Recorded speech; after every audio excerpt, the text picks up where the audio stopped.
నెల్లూరు ప్రభుత్వ ప్రధాన ఆసుపత్రిలో పనిచేస్తున్న బీడీఎస్ డాక్టర్లకు 70,000 వేతనం చెల్లించాలని డిమాండ్ చేస్తూ నెల్లూరు రూరల్ ఎమ్మెల్యే కోటంరెడ్డి శ్రీధర్ రెడ్డి ఆధ్వర్యంలో శనివారం ధర్నా కార్యక్రమానికి పిలుపునిచ్చారు.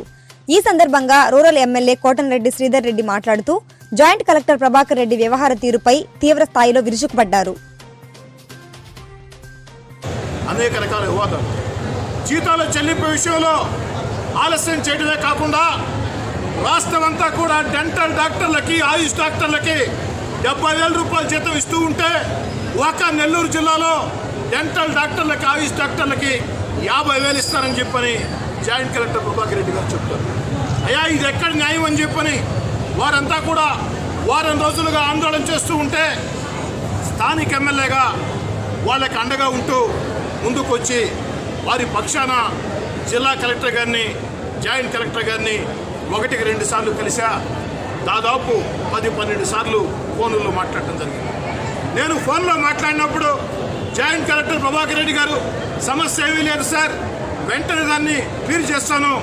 జిల్లా కలెక్టర్ గారు నాకు మాట చెప్పాలంటే మళ్ళీ రెండోసారి కలెక్టర్ గారిని కలిసి నిన్న ఉదయం 10 గంటలకి ఈ యొక్క డాక్టర్ల సమక్షంలో జిల్లా కలెక్టర్ గారు మా ఎదురుగా జాయింట్ కలెక్టర్ ప్రభాకర్ రెడ్డి గారిని పిలిపించి కూర్చోబెట్టి వారికి వెంటనే పరిష్కారం చేయి, రాష్ట్రం అంతా 70,000 ఏమిటి, నెల్లూరు జిల్లాలో 50,000 ఏమిటి, దాన్ని ఆ యొక్క సమస్యను వెంటనే పరిష్కారం చేయి, 70,000 ఇచ్చి తీరాల్సిందేనని డాక్టర్ల సమక్షంలో నా సమక్షంలో స్వయంగా జిల్లా కలెక్టర్ చక్రధర గారు జేసీ ప్రభాకర్ రెడ్డి గారికి ఆదేశాలు ఇచ్చారు.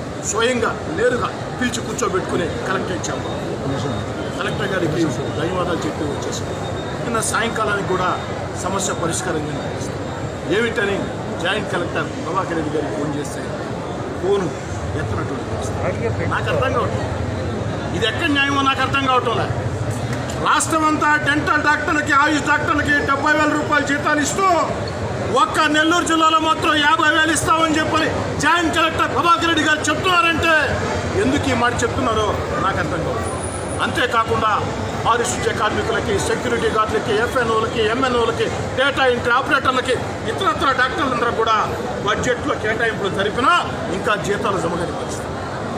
ముఖ్యమంత్రి జగన్మోహన్ రెడ్డి గారు అంత పట్టుదలగా, ఏకాగ్రతగా నిర్ణయాలు తీసుకుంటే జేసీ ప్రభాకర్ రెడ్డి గారు లాంటి వ్యక్తుల వల్ల ప్రభుత్వానికి చెడ్డ పేరు రాకూడదు అన్నటువంటి ఆలోచనతో ముఖ్యమంత్రి గారు తీసుకునే నిర్ణయాలు ప్రజలకు ఎంతో మేలు చేస్తూ ఉంటే జాయింట్ కలెక్టర్ ప్రభాకర్ రెడ్డి గారు లాంటి అధికారుల వల్ల ఆ యొక్క నిర్ణయాలు ప్రజలకు అందటం లేదు అన్న ఆవేదనతో ఈ సమస్య పరిష్కారం కోసం స్థానిక శాసనసభ్యుడిగా గత రాత్రి 10 గంటలకి 24 గంటల నిరవధిక నిరసన ధర్నాని ప్రకటించడం జరిగింది. తప్పనిసరి పరిస్థితి, గత్యంతరం లేని పరిస్థితి. ఓ ఎమ్మెల్యేగా 2 సార్లు వెళ్ళి ఒక 10-12 సార్లు ఫోన్లో మాట్లాడితే జాయింట్ కలెక్టర్ ప్రభాకర్ రెడ్డి గారు ఎందుకు మీనమేషాలు లెక్కిస్తున్నారో, ఎందుకు ఉదాసీన వైఖరో అర్థం కాని పరిస్థితి, సరైన సమాధానం రాని పరిస్థితి. డాక్టర్లు, సిబ్బంది కరోనా కష్టకాలంలో పోరాటాలు చేసి ఈరోజు జీతాల కోసం గవర్నమెంట్ బడ్జెట్లో కేటాయించినా నాకు ఇంకా అందలేదని వీధుల్లోకి వచ్చారంటే అది ఎంతవరకు సమంజసం, ఎంతవరకు న్యాయం? దీనికి కారణం ఎవరు? అధికారుల వైఖరి కాదని చెప్పి అందుకే 24 గంటల నిరవధిక నిరసన ధర్నాకు పిలుపునిస్తే ఈరోజు ఉదయం రాష్ట్ర పార్టీ వ్యవహారాల ఇన్ఛార్జ్ ముఖ్యమంత్రి గారి సలహా